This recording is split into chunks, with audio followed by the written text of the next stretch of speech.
की गुल्लक भराती है, तब जाकर अपने परिवार में, अपने क्षेत्र में एक बार शिव महापुराण की कथा हो पाती है। संसार में अगर उसके जीवन में कभी दुख की एक घड़ी भी आई है तो उसके कर्म से आई है। उसने जो पूर्व में कर्म किया होगा उसके अनुसार उसको एक दुख की घड़ी में भोगना पड़ा है। और उस दुख की घड़ी में पार्वती, अगर उसने भूलवश भी मुझे याद किया, शंकर कहते हैं मैं उसी क्षण उसके दुख को मिटाने के लिए संसार सागर में पहुंच जाऊं। मैं वचन देता हूं। ये माता पार्वती जी को शिव जी ने 2 वचन दिए। पार्वती एक, शिव और शक्ति का बल व्रत उपास साधना तप करने वाले को मिलता है। नवरात्रि का व्रत करने वाले कई लोग नंगे पर चलते हैं, कई लोग एक समय दूध लेते हैं, कोई कहता है कि मैं लोंग पर व्रत करता हूँ, कोई अपने शरीर पर जवारे वो लेता है, कोई कुछ नियम धारण करता है, कोई कुछ नियम धारण करता है। सारे नियम व्रत साधना तप जितने लोग करते हैं, घबराने की जरूरत नहीं। ये बल तुम्हें जो देता है वो शिव देते हैं, वो भगवान शंकर शक्ति के साथ देते हैं। और ध्यान देना, दुख की घड़ी में अगर तुम्हारे कर्म के अनुसार तुम्हें दुख भोगना पड़ रहा है तो उस दुख में भी घबराना नहीं। अगर दुख परमात्मा ने दिया है तो वो उस दुख को समाप्त करने का बल भी आपको प्रदान करता है। वो शिव तत्व है, वो घड़ी है, वो शंकर है, वो घड़ी शिव है।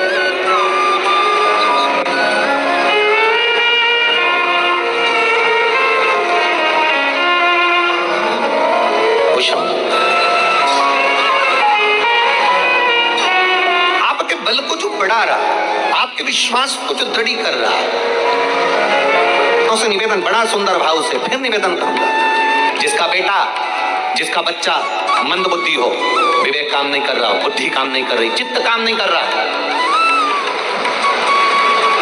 बहुत चिड़चिड़ा, बहुत उचिष्ट, विवेक काम नहीं कर रहा, बुद्धि काम नहीं कर रही।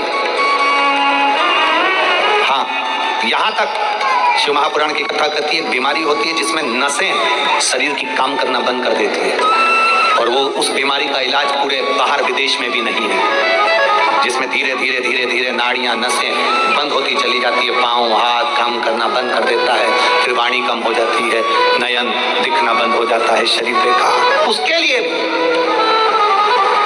कोई मंदबुद्धि है, उसके लिए शिव महापुराण की कथा कहती है, हफ्ते 2 हफ्ते में कभी सोमवार के दिन भले मट्टी का बर्तन तुम्हारे घर में नहीं हो, घर में कोरा सा दिया भी हो, कोरा दिया, दिया कोरा मतलब उसमें दीप ना लगा हो, मट्टी का नया दिया, उसमें अगर आपने थोड़ा पानी भरकर रख भी दिया और उसमें गलते गलते वो पानी ज्यादा नहीं भी बचा, 2 बूंद भी बचा है, और वो 2 बूंद भी अशोक सुंदरी वाली जगह पर चढ़ा है, और वही पानी जिसकी विवेक, जिसकी बुद्धि, जो मंद बुद्धि कहा जाता है, उसको अगर बेलपत्री के साथ में वो जल की 2 बूंद भी उसको दी जाए तो वो विवेकवान बनता चले जाता, उसकी बुद्धि काम करना प्रारंभ।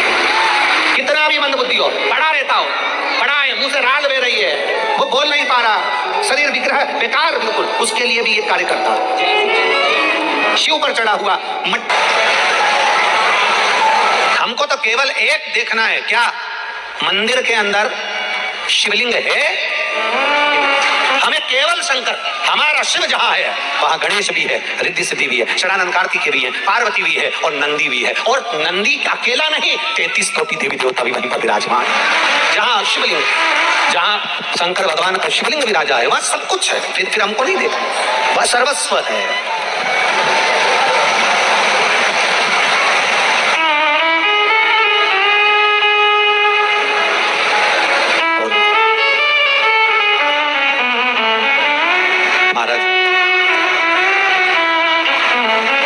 कर्म के अनुसार हम जो भजन कर रहे हैं, अपने कर्म के अनुसार हम जो भक्ति कर रहे हैं, अपने कर्म के अनुसार हम भगवान की स्मरण कर रहे हैं, हम कर्म के अनुसार भगवान की विरल भक्ति को धारण कर रहे हैं, कर्म के अनुसार हम भगवान की विरल भक्ति को कर रहे हैं, इसका फल मिलता जरूर है। एक बात अपने जीवन में उतार कर रखना, कोयले की खदान में काम करोगे तो चेहरा काला पड़ जाएगा, धूप में काम करोगे तो चेहरा काला, बोलते जाओ, पड़ जाएगा।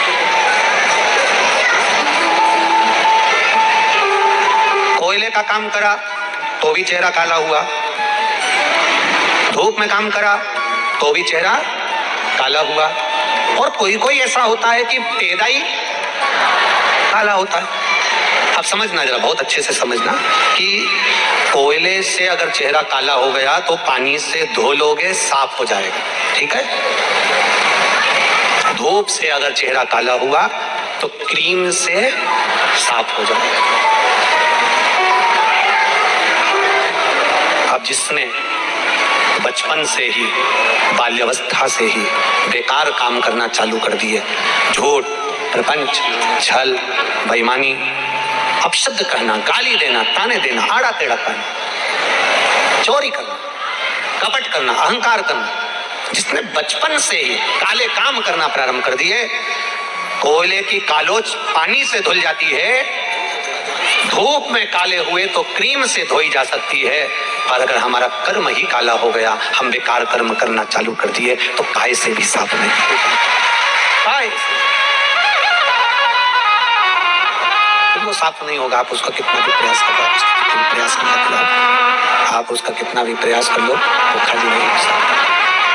आप अच्छा कर्म करेंगे, बेस कम कर दे बाबा, आप अच्छा कर्म करेंगे और अच्छा कर्म करेंगे तो उसका फल हमें अनुकूलता में प्राप्त जरूर होगा।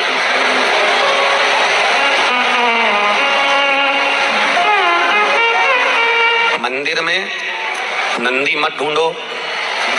शिव महापुराण कहती है जब आप भगवान शंकर के दरवाजे पर प्रणाम करने जाते हो, झुक के प्रणाम करते हो, तो शंकर भगवान आपको भी नंदी समझकर स्वीकार कर लेता है कि मेरा गण है, मेरा गण। आप कुछ मंदिर में नंदी ढूंढना प्रारंभ न करिएगा। नंदी को भगवान शंकर ने अपना गुरु माना है, नंदी को भगवान शंकर ने अपना मित्र माना है। जब ब्रह्मा जी ने झूठ बोल दिया, जब ब्रह्मा जी झूठ कह दिया, जब ब्रह्मा जी ने झूठ बोल दिया, झूठ बोला ब्रह्मा जी ने, तब जब ब्रह्मा जी झूठ बोल दिया और उनका सिर कट गया, कपाल जब हाथ में लग गया, नंदी ने आकर बछड़े का रूप लेकर शंकर भगवान को एक मार्ग बता दिया, एक सतमार्ग बता दिया।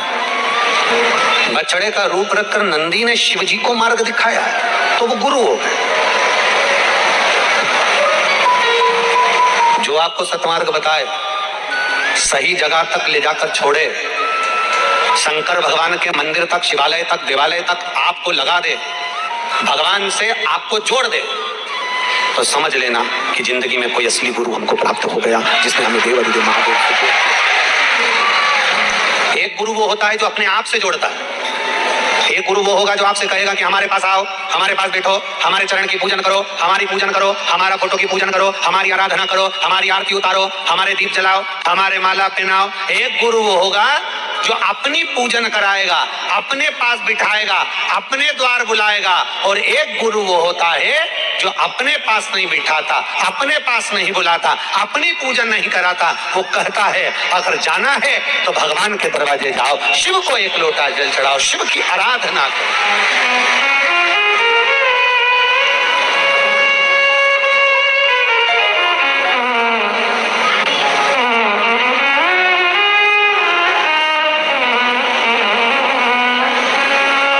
आराधना का जो बल है, उस बल को हमें बढ़ाना है। एक श्रद्धा और विश्वास का जो बल है, उसको हमें बढ़ाना है।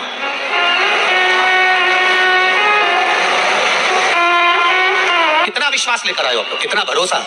आपके पत्रों को अगर पढ़ा जाए, बड़े मंदिर में झाड़ू लगा देने से मंदिर का जो निर्माल्य है, निर्माल्य मतलब जो भगवान पे चढ़े हुए फूल, पत्ती, सामग्री है, इनको उठाकर विसर्जन में रख देने से, या कहीं ले जाकर विसर्जन कर देने से, या मंदिर में थोड़ा सा भी जीवन में कोई फैलारा पड़ा हुआ है, कोई कचरा पड़ा हुआ है, कोई सामग्री पड़ी है, उसको उठाकर रख देने से हमारे जीवन में अगर कोई बोझ है, हमारी जिंदगी में अगर कोई दुख पहाड़ जैसा टूट रहा है, तो वो दुख अपने आप टल जाए, अपने आप।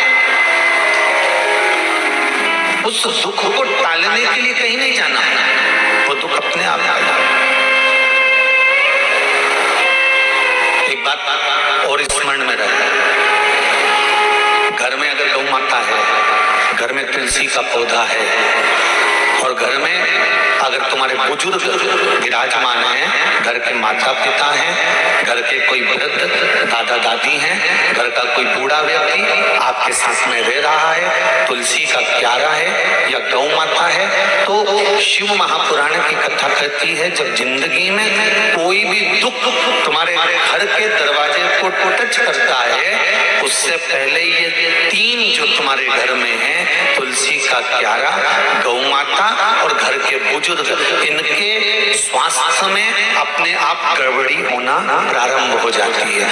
किस किस में? तुलसी का क्यारा मुरझाने लगेगा, तुलसी सूखने लगेगी, कितनी भी बारिश हो थोड़े दिन अच्छी रहेगी, फिर वापस मुरझा जाएगी। 4 महीना सावन भादो कुंवर कार्तिक तो अच्छी रहेगी, फिर वापस वो मुरझा जाएगी। मतलब जरूर घर में कुछ ना कुछ दुख आने वाला। गौ माता बार बार बीमार पड़ रही है, गाय तुम्हारे घर में है, वो चारा नहीं खा रही है, पानी नहीं पी रही है, उसको कोई तकलीफ हो रही है, समझ लेना कि घर में कोई दुख आया होगा, उसने अपने ऊपर ले लिया होगा। घर के बुजुर्ग, घर के माता पिता, घर के बयो, घर के वृद्ध, ये जो घर में जो बड़े होते हैं ना, ये दिन भर बैठकर टीवी के सामने भले शिव पुराण सुनते हो, भजन करते हो, कीर्तन करते हो, मंत्रमाला करते हो, तो घर के बच्चों का, घर के बेटा बेटी का, घर के परिवार के जब घर का बुजुर्ग गौ माता और तुलसी का पौधा ये अपने मस्तक पर सारा दुख ले लेते हैं, तो हमारे घर का, इस पृथ्वी का वयो वृद्ध बड़ा है कौन? क्योंकि जितने भी देव हैं वो केवल देव हैं, देवताओं का भी घर का अगर कोई बड़ा है तो वो महादेव है। तो हमारे जीवन में अगर दुख आता है तो अगर सिर पर झेलता है तो मेरा महादेव जी, हमारे जीवन के दुख को अगर झेल रहा है तो वो देवादिदेव महादेव जी को बुलाया। भगवान की निगाह में कभी नहीं होता कि ये बड़ा है कि ये छोटा है। शिव जी के मंदिर में आप 1.25 लाख बेलपत्र चढ़ा रहे हो, 50 लाख बेलपत्र चढ़ा रहे हो, 5000 बेलपत्र चढ़ा रहे हो, 25,000 बेलपत्र चढ़ा रहे हो, शंकर भगवान को उससे मतलब नहीं है। जो एक चढ़ा रहा है वो भी प्रिय है, और जो 108 चढ़ा रहा है वो भी प्रिय है। शिव की दृष्टि में सब शंकर भगवान की दृष्टि में ऐसा नहीं कि ये ज्यादा चढ़ाएगा तो ये शंकर भगवान का ज्यादा प्रिय है, ये कम चढ़ाएगा तो ये अप्रिय है, ऐसा नहीं है।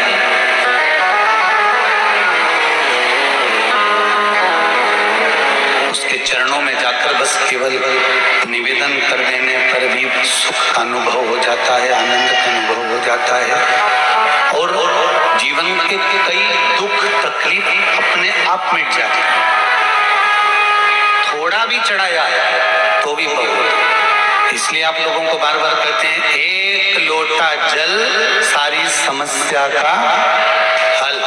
ज्यादा नहीं मिले तो एक बेलपत्र चढ़ा दो, बहुत जरूरी नहीं है कि तुम थैली भर कर ला।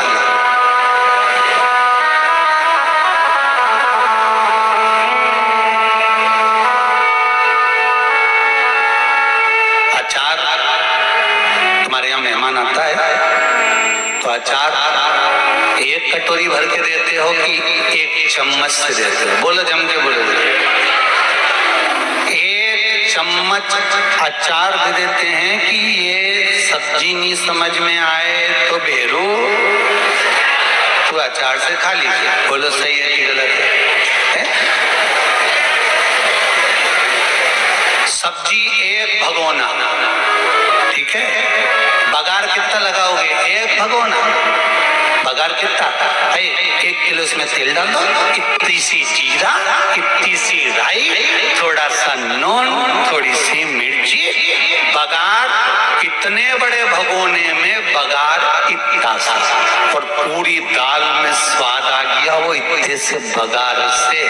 इतना भगोना भर के दूध, दही बनाने में जामन इतना सा जामन डाला, एक भगोना दूध दही बन गया। इतना सा बघार लगाया, इतनी दाल में स्वाद आ गया। इतनी बड़ी थाली में 56 भोग और इतना सा अचार धर दिया, स्वाद आ गया। उसी तरह भगवान ये नहीं कहते कि भगोना भर के बेलपत्र लाना, भगवान तो कहते एक बेलपत्र लेकर आना, उसको मैं स्वाददार बना। मात्र एक बेलपत्र से भी स्वाद प्रबल हो सकता है, एक चावल के दाने से भी शंकर प्रसन्न हो सकते हैं, केवल उसको रिझाने वाला चाहिए, केवल उसको रिझाने वाला। और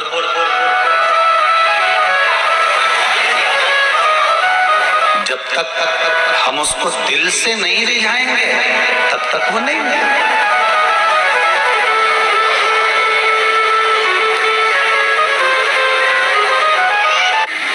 सोना कितना भी कीमती हो जाए, उसमें सुगंध आएगी क्या? नहीं। वो भले 50,000 रुपये तोला हो जाए, चाहे 40,000 रुपये तोला हो जाए, चाहे 1,000 रुपये जितना लाखों में हो जाए, उसकी कीमत जरूर है, पर उसमें सुगंध नहीं है। फूल की कीमत नहीं होती, पर उसमें सुगंध होती है।